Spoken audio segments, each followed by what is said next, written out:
Hello mga sisis! Welcome back to my channel! And for today's video, balik eskwela season na naman, so alam nyo na, pawis, tsaka oily skin real quick.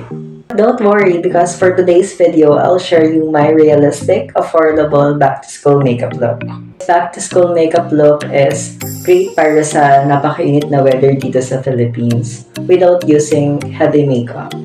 So, if you are one of those girlies na oily at pawisin, stay tuned and watch this video para malaman nyo yung mga tips and tricks na bibigay ko sa inyo to maintain yung fresh look natin all throughout the day without looking greasy, oily, tsaka to avoid putting heavy makeup.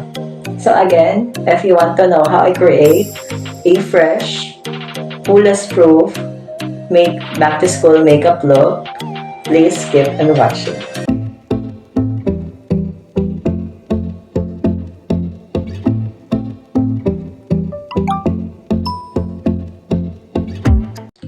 Ang makeup natin for today is yung tamang fresh lang, hindi yung hindi tayo mapagalitan ng mga professor natin. And to start up this makeup look, I will start a sunscreen. I'm using this Her Skin Sun Defense Advanced Hydration. Oo, kahit hindi kayo mag-makeup talaga, don't avoid sunscreen kasi yung sunscreen talaga is important niya sa routine natin.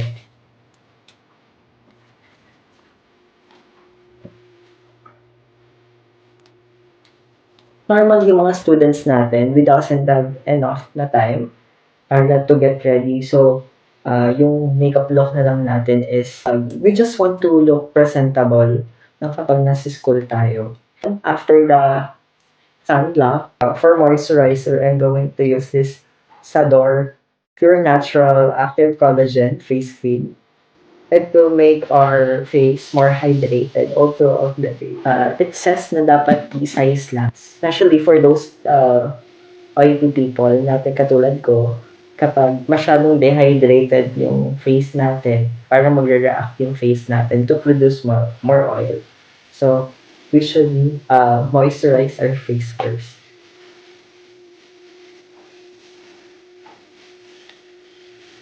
Yan. Maglalagay lang din ako ng face mist. I'll be using this from Asla, Star Flash, Quick Sand Rose Makeup Spray from Asla. Yan. Since oily akong ginagawa ko talaga is yung blue method, tsaka yung sandwich method. Normally, yung ginagawa ko lang talaga is concealer lang. Hindi talaga ako nagpa-foundation on regular basis, lalo na pag nasa school. But before ako mag-concealer, it's an OG trick. Magamit ako ng water tint panglagay sa blush para kahit magpawis ka, no, may blush ka pa rin. It's just a regular water tint. Alam ko naman na kahit sino sa atin ay meron. Yan. Pero kahit ano tayo, pagpawisan, ganyan. After that, maglalagay ako ng concealer. A tiny bit lang. Dito. Under eyes. Yan. So lang, you don't have to cover all your imperfections. Ito lang ang nilalagyan ko. Yung center of the face lang.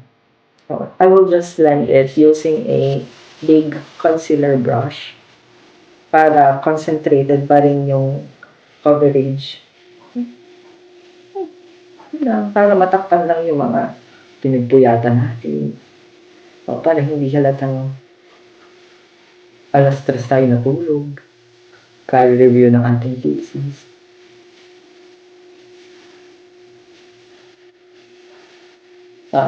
Blend it furthermore. Gagamit ako ng sponge. After ko mag-concealer, naglalagay lang ulit ako ng setting spray. No?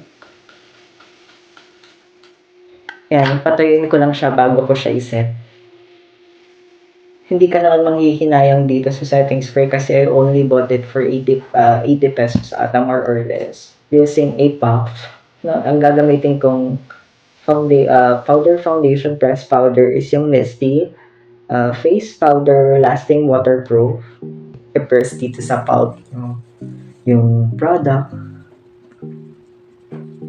para hindi cakey.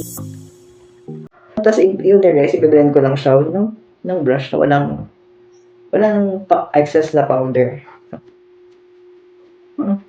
And to bronze our face naman, I will use this Blake by Caroline na contour powder in the shade Butterscotch.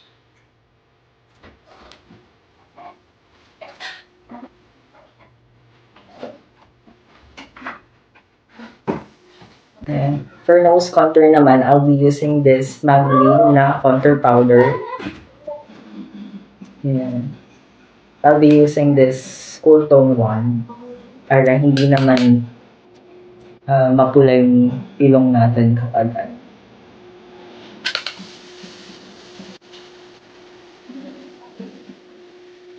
as for the contour or face naman, I'll be using this same contour powder.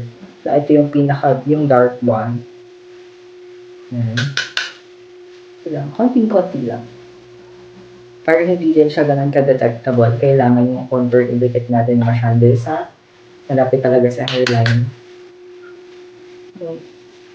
Yan. Kapag nagtatadali talaga, our best option is a brow pencil lang talaga sa kilay natin. Hindi na tayo pwede magdagdag pa ng napakaraming product. No? Oh. Siyempre, kapag nasa labas tayo or nasa school tayo, hindi naman natin kailangan eyebrows on fleek. No, depende kapag yun talaga yung preference mo. But for me, I'll just use this Ashley Shine na brow pencil. No? Super light lang. I-fill in ko lang yung kilay ko. Depende pa rin naman sa inyo yun kung ano talaga yung mas prefer nyo, no? Kung saan kayo mas nadadalian. But for natural for us, pag mga beginners talaga, our best option is pencil kasi mas mabilis siyang i-manipulate. Yan, I will just lightly na fill in lang yung brows.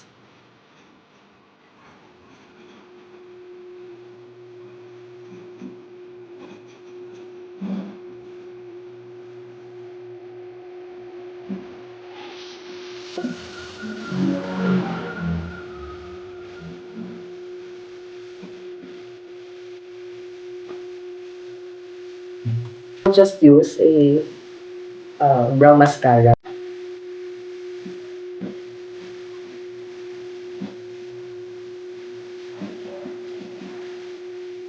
For eyes naman, kung gusto mo lang talaga magkamera ng definition yung eyes mo, gumamit ka na lang ng contour powder, yung ginamit mo contour sa mukha mo para mas cohesive pa rin siya talagang tignan. So, I'll just use this contour brush na ginamit natin sa ilong natin. Tapos yung contour powder, I'll be using again this Light Cosmetics by Caroline. Yan, ito lang. I'm not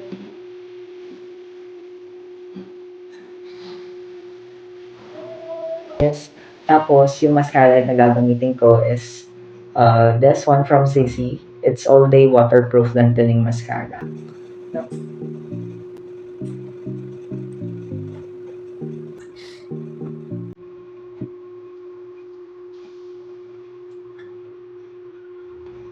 Kita niyo ba yung difference? It's just one coat of mascara, no? So, mascara itself na, okay na yun.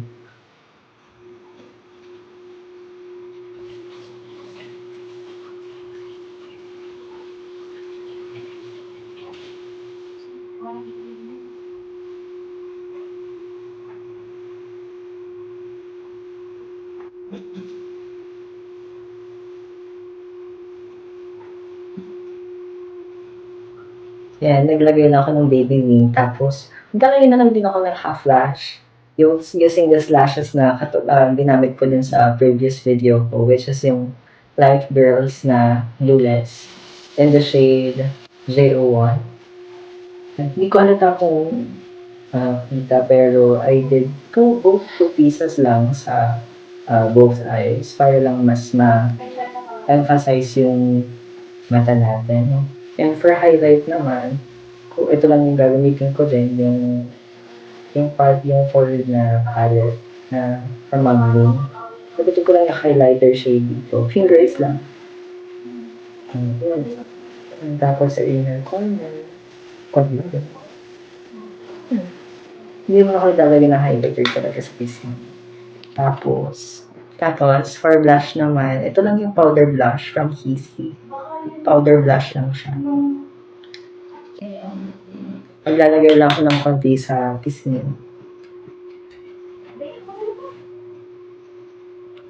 Naglalagay talaga ako sa apples of my cheeks para mas mukha tayong mistisa. The lips, nasa inyo kung mag-water tint na lang kayo or lipstick, no? If mag-lip tint kayo, mas maganda if mag-lip balm muna kayo. And for lip balm, I'm just gonna use this DC Cosmetics na tinted sheer balm in the shade Light Shade. Pwede na to kung gusto nyo, pwede na siya as is. Ilalain ko lang ng konti yung lips ko. Using the same brow pencil na ginamit natin kanina.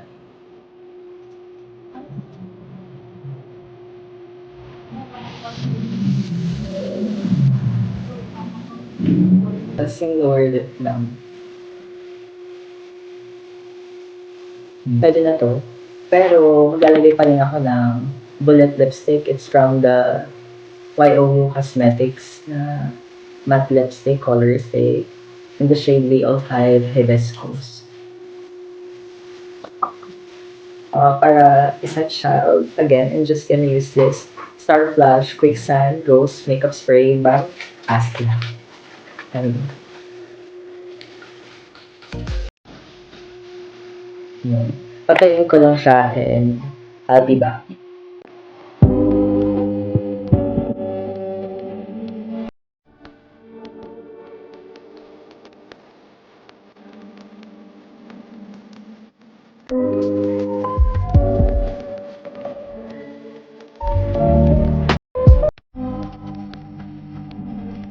Ito naman is ang affordable, fresh, realistic back-to-school makeup look. Makeup look na fresh tayo all throughout our school day. If you want to watch my other affordable makeup looks, I'll be flashing it by the end of this video. And if you have any makeup looks, affordable makeup looks na suggestion or mga requests, please comment down below. And if you like this video, don't forget to thumbs up, subscribe to my channel, and share nyo din to sa mga sisis nyo na gusto ding matuto ng fresh but affordable makeup look for everyday. Again, thank you so much guys for watching and see you in my next video.